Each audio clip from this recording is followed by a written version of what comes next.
Good morning. We welcome you all for this morning worship service. Let's all sing this song, God with us.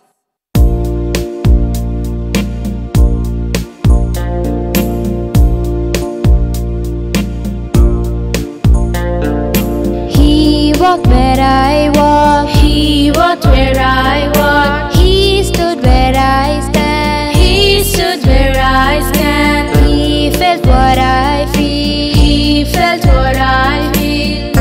He understands.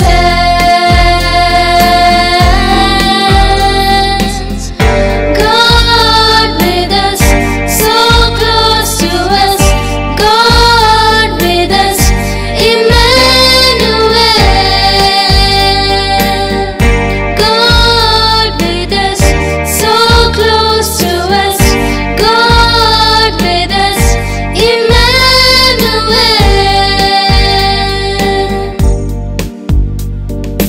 He knows my frailty. He knows my frailty. Shared my humanity. Share my humanity. Tempted in every way. Tempted in every way, yet without sin.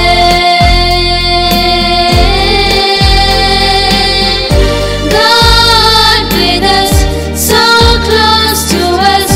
God with us, Emmanuel. God with us, so close to us. God with us, Emmanuel.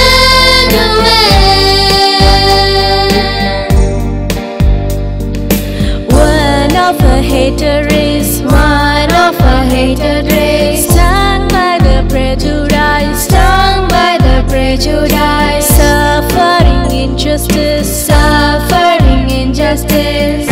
Yet he forgives.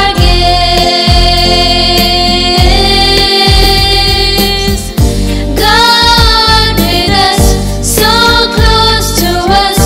God with us, Emmanuel. God with us, so close to us. God with us, Emmanuel. God with us, so close to us. God with us, Emmanuel.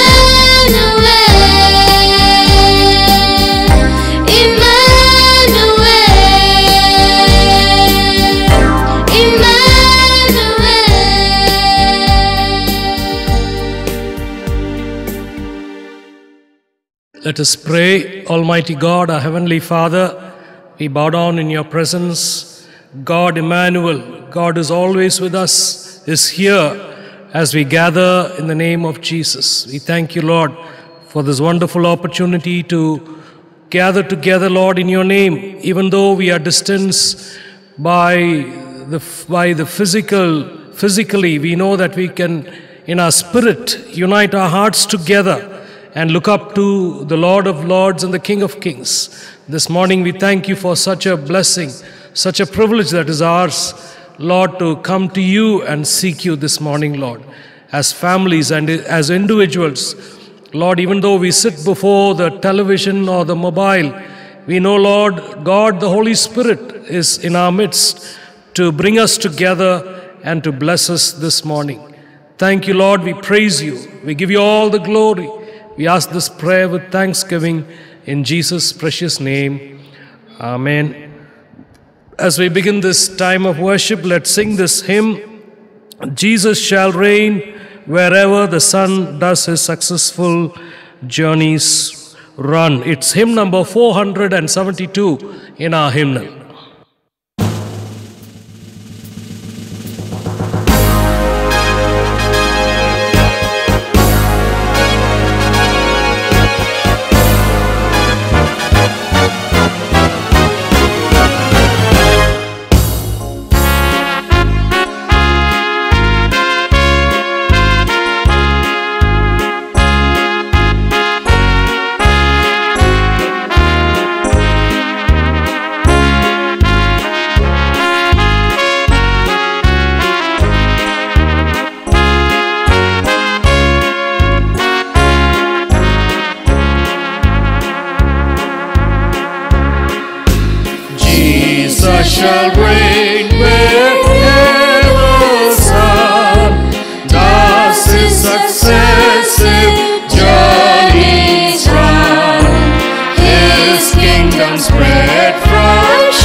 Creatures rise and bring His grateful honors to our King.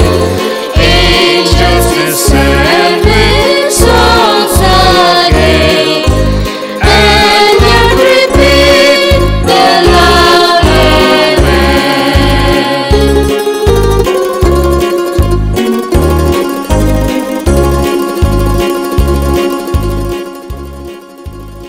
The responsive reading for our morning is found in the book of Psalms and the Psalm 84.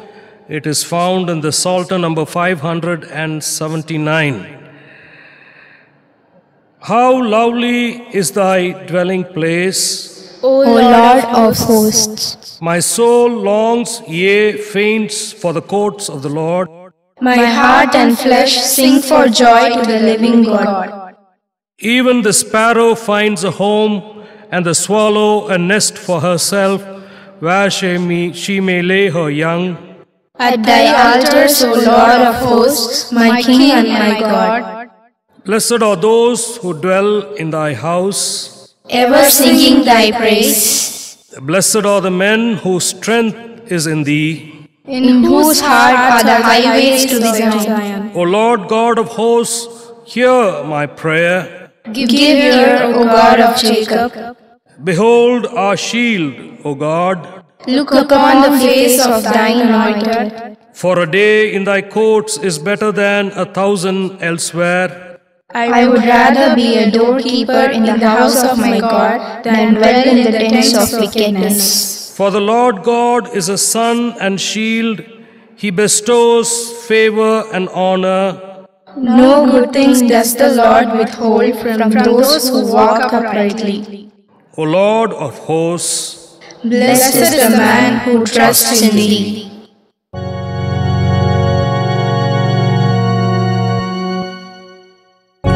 glory be to the Father,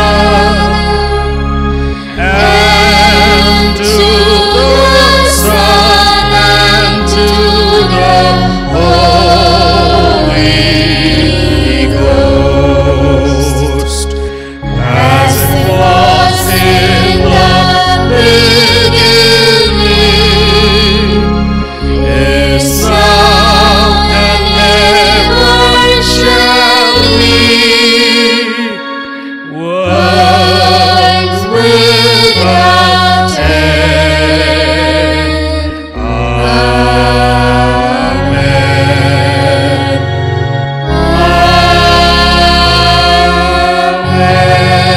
Amen. In the Psalm 84, the psalmist says, how lovely is your dwelling place, O Lord of hosts. My song longs, yea, faints for the courts of the Lord. This is a psalm where the psalmist is truly longing for the presence of God, and he also affirms that as the men wait in the presence of God, they grow from strength to strength. Blessed are the men whose strength is in thee, in whose heart are the highways to Zion. This morning we are on a spiritual journey, and the Lord helps us on in our lives. And with that assurance that God is always with us, let's go into this time of prayer.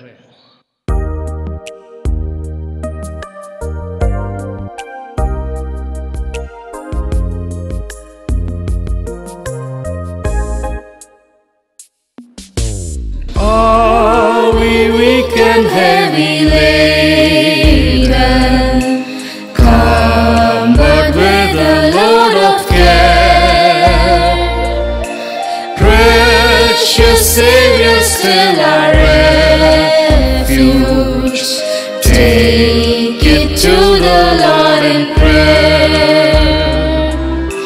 Do thy friends despise, forsake thee? Take it to the Lord in prayer. In His arms He'll take and shield thee. Thou wilt find a solace there.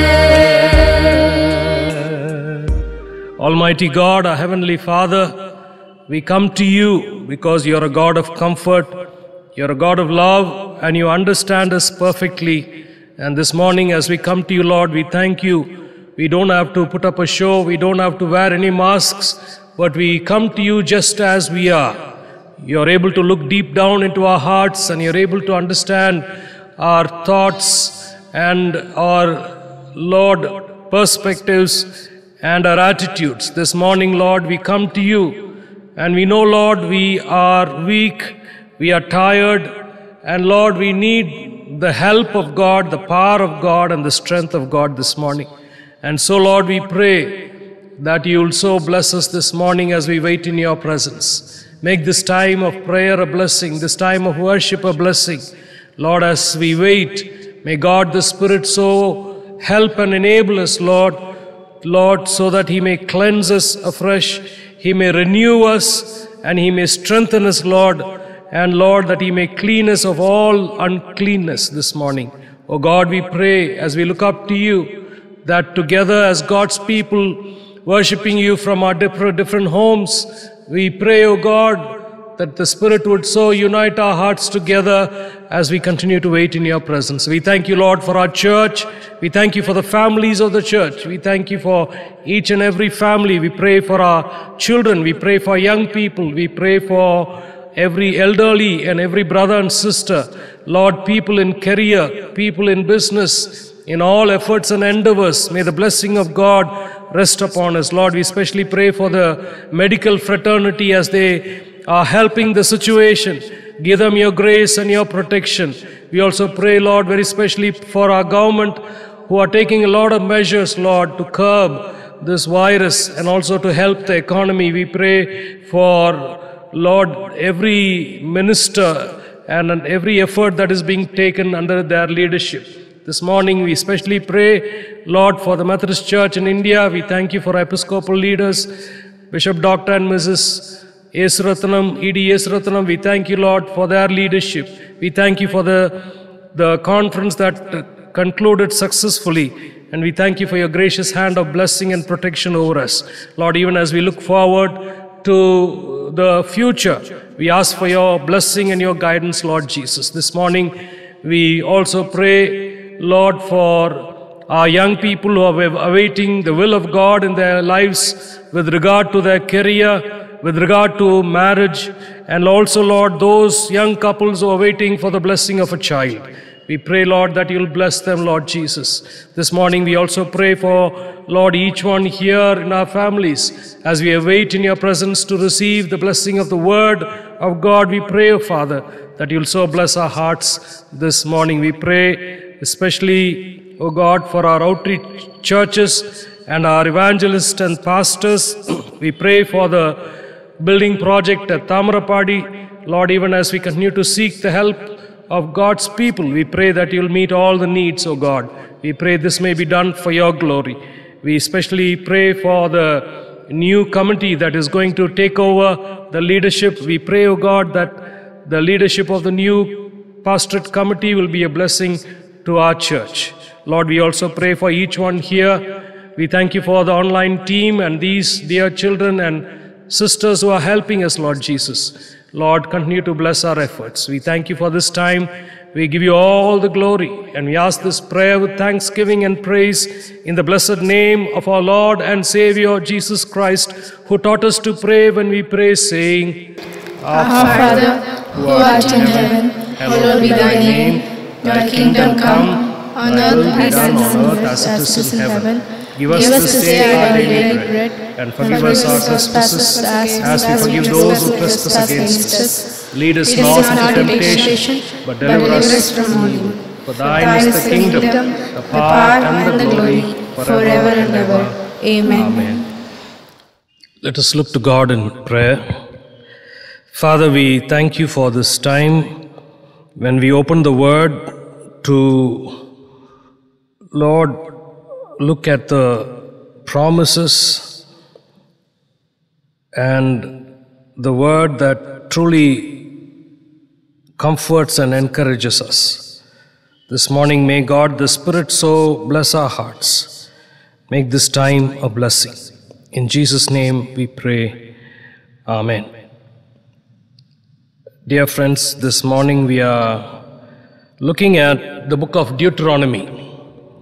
And you know that Deutero, the second or additional law, the second law or the additional law, the reason being that when a new generation of God's people, they had come to near Moab, and they are waiting to enter into the land of Canaan, and Moses reminds them of all that has happened in the past 40 years, and he again gives this a second time, the law a second time, and that is why it is called Deuteronomy, the second time when God is giving his word through Moses, of course.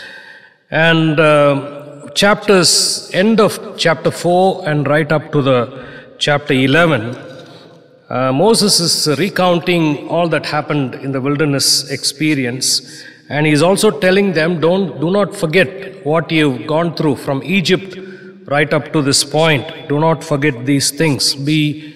Be conscious of what has happened in the past so that you don't make the same mistakes again.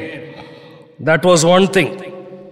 And as he comes to the concluding part of this particular recounting of the past history, chapters 10 and 11, they talk about how Moses is telling how God has been so gracious and loving in dealing with his people. So these two chapters are what we are looking at this morning. And chapter 10 and verses 1 to 11, we see that Moses was telling how even when they sinned worshipping a calf, that God was angry, but later on he relented of his anger, and then he forgives his people. And he tells Moses, now go back and make another set of tablets so that I can write these commandments on that tablet. So Moses goes back to write those tablets. He's recounting these things that happened, and then God writes the commandments again, brings it back and put it in the Ark of the Covenant. And Moses was telling how God has been now gracious in forgiving your sin.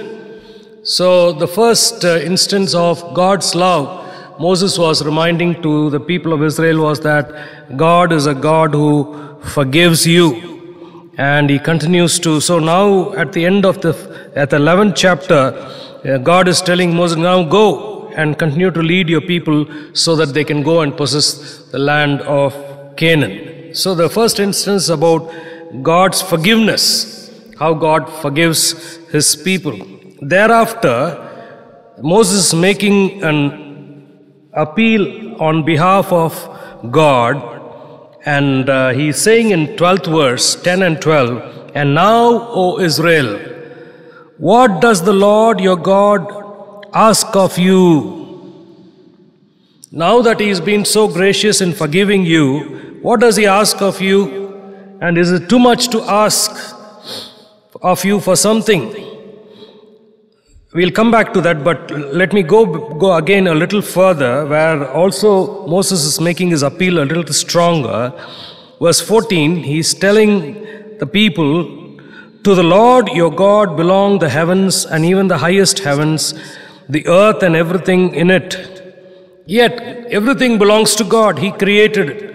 Yet the Lord set his affection on your forefathers and loved them, and he chose you, their descendants, above all the nations as it is today. God owns everything, and yet God was in his love very particular about choosing your forefathers, and even through choosing them, now this new generation of people of Israel, you. And he set his affection and love to you so that he would choose you to be his own people.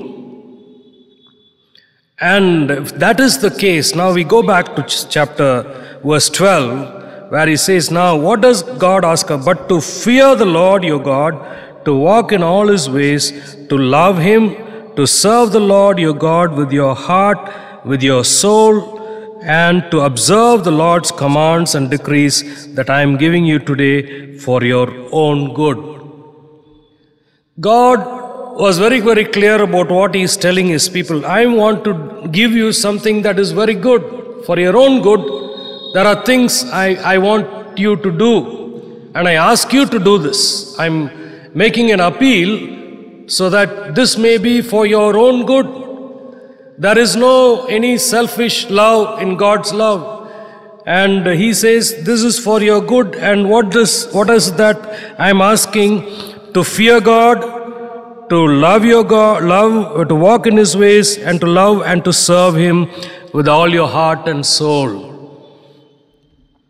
In the 10 commandments, God was appealing, saying that the first command is that you love your God with all your heart, all your soul and strength. But here, even in serving God, there is the whole aspect of heart, soul and mind and strength putting into our service to God.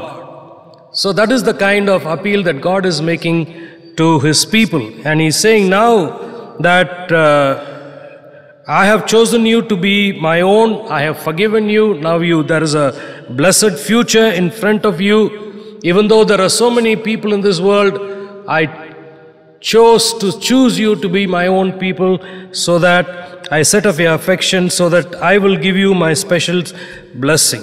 Is it too much to ask you now to love me just as I loved you? So it's an appeal of love. Even on the cross of Calvary, it's an appeal of love from Jesus. Jesus gave everything, his own life. And we see in the book of Paul writing to the Romans, where he says, he's making an appeal in the 12th chapter, which we know very well. He appeals to God's people and he said, therefore I urge you, brothers, in view of God's mercy, to offer your bodies as a living sacrifice, holy and pleasing to God. This is your spiritual act of worship. God has been merciful to you. That he recounts in the past 11 chapters. And then he says how at this point now he's of course in the 8 chapters actually. Now he says, because in view of God's mercy, is it too much to ask for you to offer your bodies as a living sacrifice? A little later on, the same thing appears here, where in the 10th chapter and the 16th verse, this is what Moses is saying, circumcise your hearts therefore, and do not be stiff-necked any longer. The circumcision, what is the sign of circumcision? The sign of circumcision is this, that God is asking that you are a chosen people, and there has to be a sign which shows that you are my people, and that is circumcision. But here God demands a sign that is from your heart, not simply on your body. And that sign is the circumcision of the heart. And Paul says, offer your bodies as a living sacrifice, and this is which is acceptable. This is the worship that you can offer to God. And it's the same thing that God is asking his people here many 100 years before, that he is saying, circumcise your hearts, don't be stiff-necked as your fathers were. So and God is saying that I loved you so much, will you not love me for my love for you? That is the first thing that God is telling his people. And as we go on, he also says,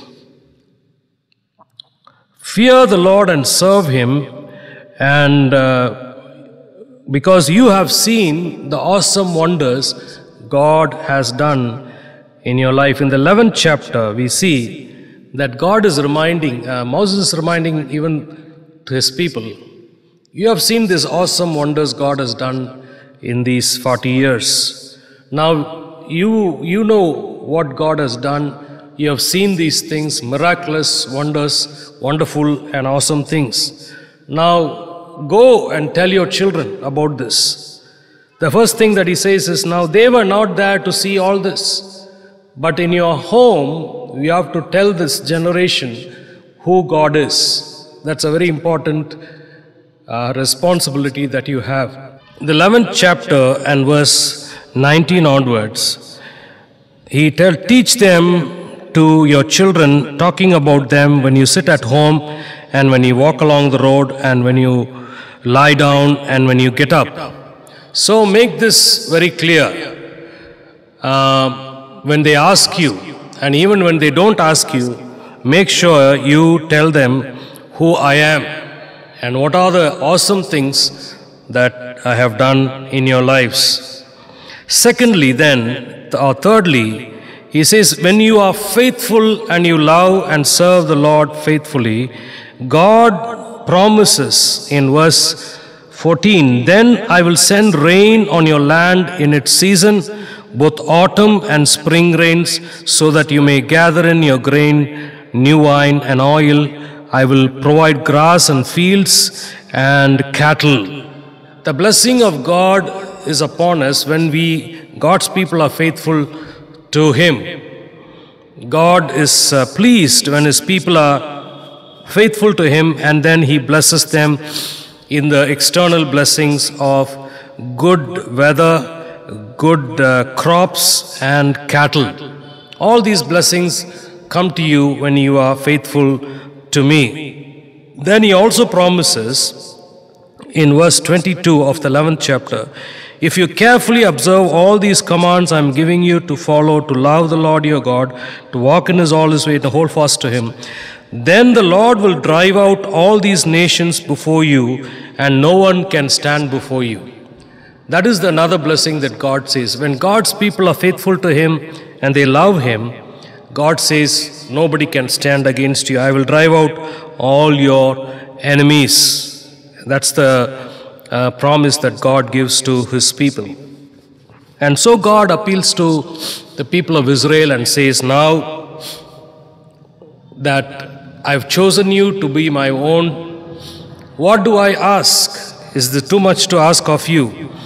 The prophetical book of Micah in chapter 6 and verse 8, many hundred years hence, the same kind of appeal comes to the people. He says in the 6th chapter and verse 8, He has shown you, O man, what is good.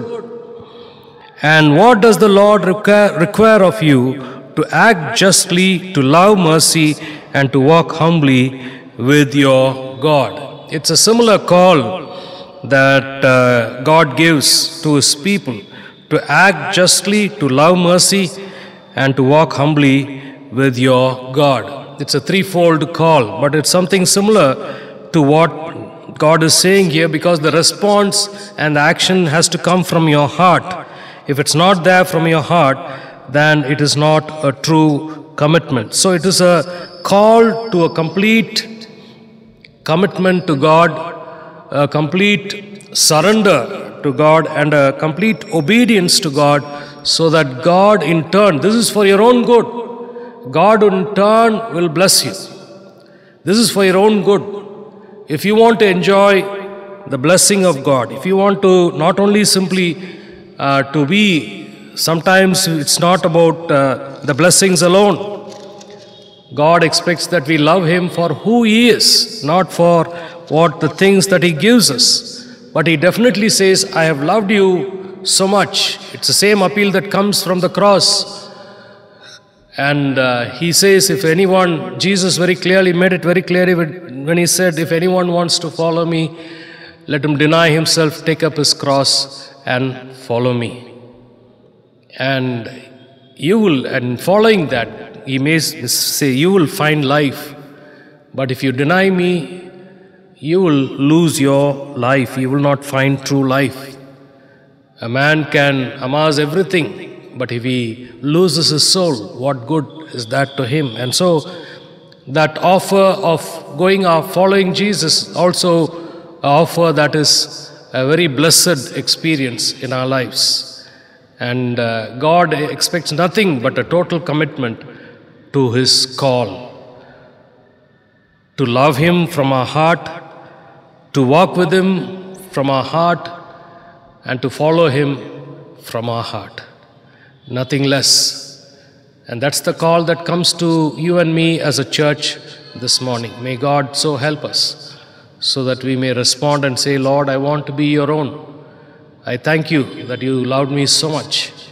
And Lord, help me to love you and to serve you in true love and commitment. Let us pray. Father, we thank you because the God who spoke to the people of Israel so many years ago, you still speak to us. The call that came through Moses, the call that came through Micah, and the call that comes through Jesus even to us today. Lord, help us so that we may walk in true obedience, commitment, and love. So help us, Lord, for we ask this prayer with thanksgiving in Jesus' precious name. Amen. Dear friends, as we've been announcing about the building project at Thamarappadi Dindigul district, our own outreach, we have started the work, and the total budget is rupees 25 lakhs. And we need a lot of help from you. Already some of our church members have started helping. One family has given 1 lakh. Another family 10,000 and 5,000. It's coming, but we still need a lot of help from you. So in order to meet this need, we've printed a faith pledge form, and this is ready now, and we want you to help us. Each square feet costs rupees 2,000 rupees. So there is a column where you can fill up how many square feet you would like to sponsor through your family or as working individuals. So please take time to do that. If you so need, these forms can be brought over to your homes.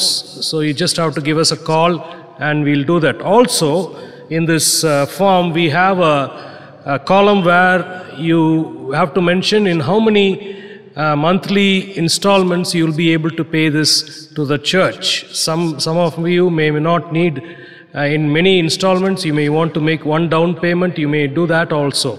So please prayerfully do this so that this will be done as part of God's kingdom from the part that we do from St. John's Methodist Church.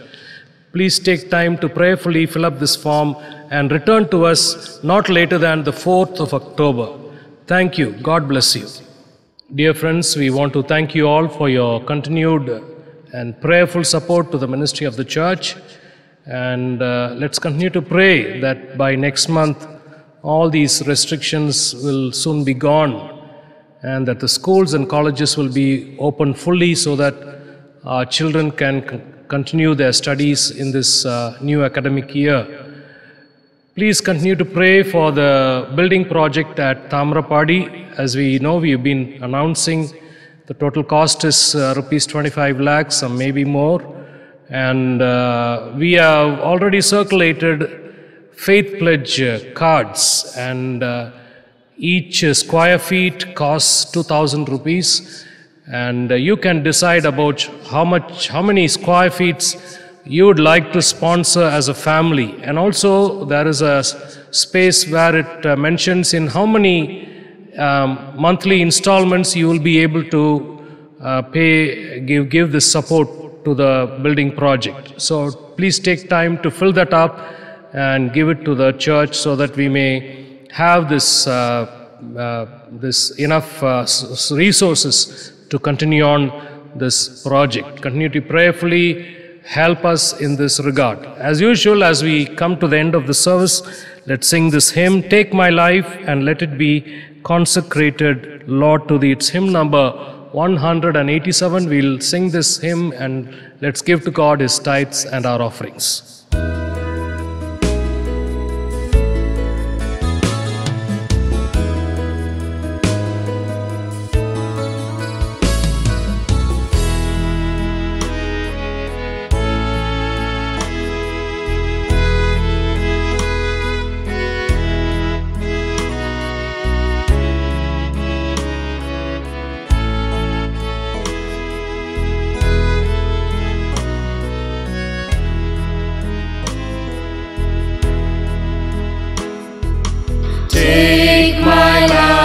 and let it be consecrated, Lord, to Thee.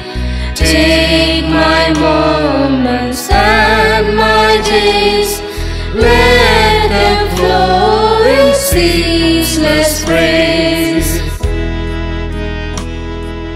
Take my hands and let them move at the impulse of Thy love. Take my feet and let them be swift and beautiful for Thee.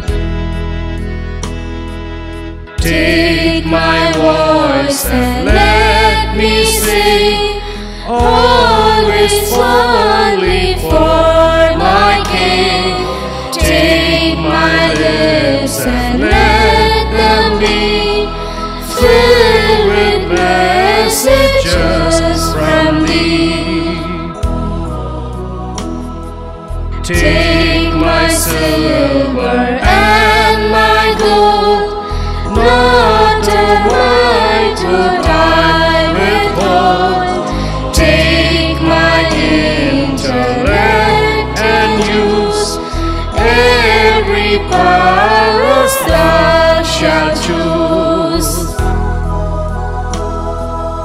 Take my will and make it Thine, it shall be no longer mine. Take my heart, it is Thine own, it shall be Thy royal throne. Take my love, my Lord, I pour at Thy feet its treasure store. Take myself and I will be ever only all for Thee.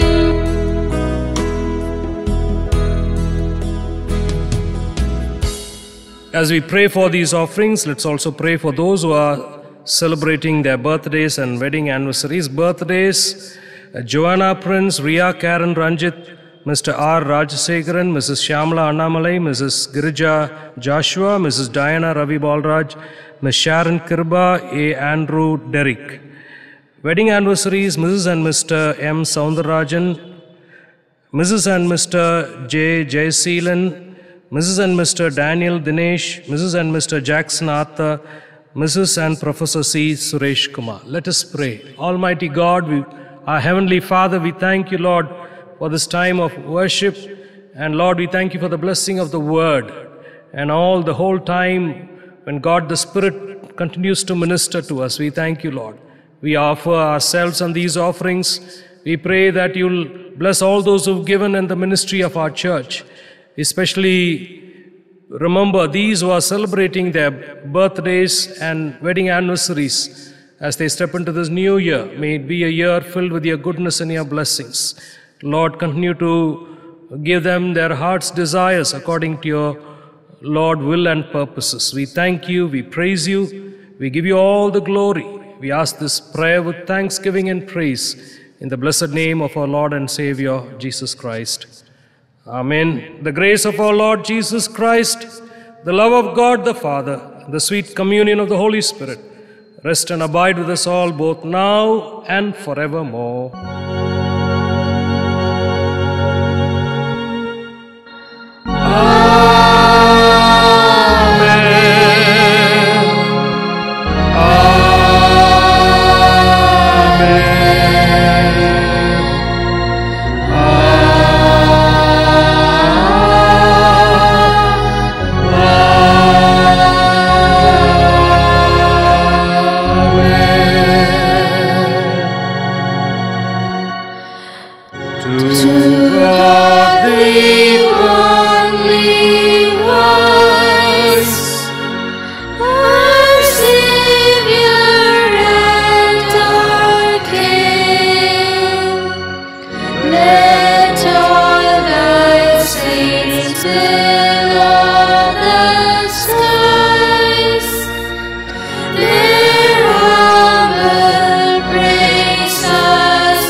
to our Redeemer God, wisdom and power belong, immortal crowns of majesty, and everlasting